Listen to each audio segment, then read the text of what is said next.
গত ১.৫ বছর ধরেই প্রতিবেশী দেশ ভারতের সঙ্গে সম্পর্ক খুব একটা স্বাভাবিক যাচ্ছে না বাংলাদেশের।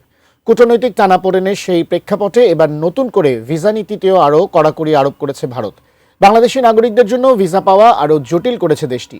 কিন্তু কি আছে ভারতের নতুন সিদ্ধান্তে? বিস্তারিত শিহাব ইসলামের ডেস্ক রিপোর্টে। বাংলাদেশের অনেক নাগরিকই ভারতে ভ্রমণ বা পড়াশোনার স্বপ্ন দেখেন, তবে সেই পথে এবার আরও কড়াকড়ি ব্যবস্থা আনছে ভারত সরকার। বাংলাদেশি ভিসা আবেদনকারীদের জন্য নতুন করে বাড়ানো হচ্ছে নজরদারি, বিশেষ করে সোশ্যাল মিডিয়া কার্যক্রমের উপর।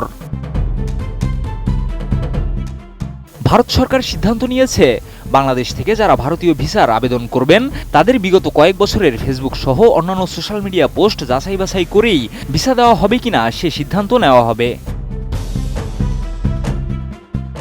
তবে এর পেছনে রয়েছে সাম্প্রতিক বেশ কয়েকটি বিক্ষিপ্ত ঘটনা, যার মধ্যে ২০১৮ সালে শান্তিনিকেতনের বিশ্বভারতী বিশ্ববিদ্যালয়ে পড়তে যাওয়া শিক্ষার্থীর সামাজিক যোগাযোগ মাধ্যমে সিএএ বিরোধী আন্দোলনের ছবি শেয়ার করার অভিযোগ, কলকাতায় সিএএ বিরোধী বিক্ষোভে এক বাংলাদেশি পর্যটকের অংশ নেওয়ার অভিযোগ, এছাড়া নিয়মিত ভারত বিরোধী পোস্ট দেওয়ার অভিযোগে আরও কয়েকজন বাংলাদেশি পর্যটককে সীমান্ত দিয়ে ফেরত পাঠানোর নজির রয়েছে। RICL TMX, যুগের পর যুগ স্থাপনা থাকে মজবুত।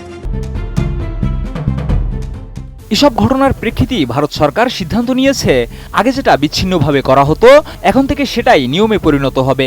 ভারতের পররাষ্ট্র ও স্বরাষ্ট্র মন্ত্রণালয়ের একাধিক শীর্ষ কর্মকর্তা জানিয়েছেন, যুক্তরাষ্ট্র যেভাবে ভিসা আবেদনের সময় আবেদনকারীর অন্তত ৫ বছরের সোশ্যাল মিডিয়া প্রোফাইল যাচাই করে, ভারতও বাংলাদেশিদের ক্ষেত্রে সেই একই মডেল অনুসরণ করতে চায়।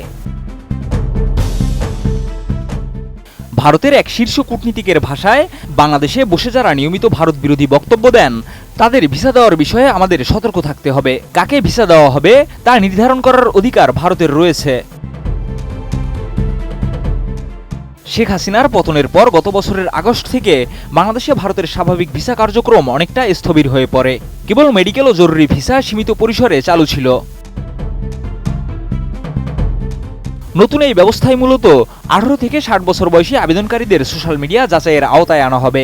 অপ্রাপ্তবয়স্ক, প্রবীণ নাগরিক এবং দীর্ঘদিন ধরে মেডিকেল ভিসায় চিকিৎসাধীন ব্যক্তিরা এক্ষেত্রে ছাড় পেতে পারেন। এছাড়া আবেদনকারীদের সোশ্যাল মিডিয়া প্রোফাইল পাবলিক না প্রাইভেট সেটিও খতিয়ে দেখা হবে। শিহাব ইসলাম, ATN নিউজ।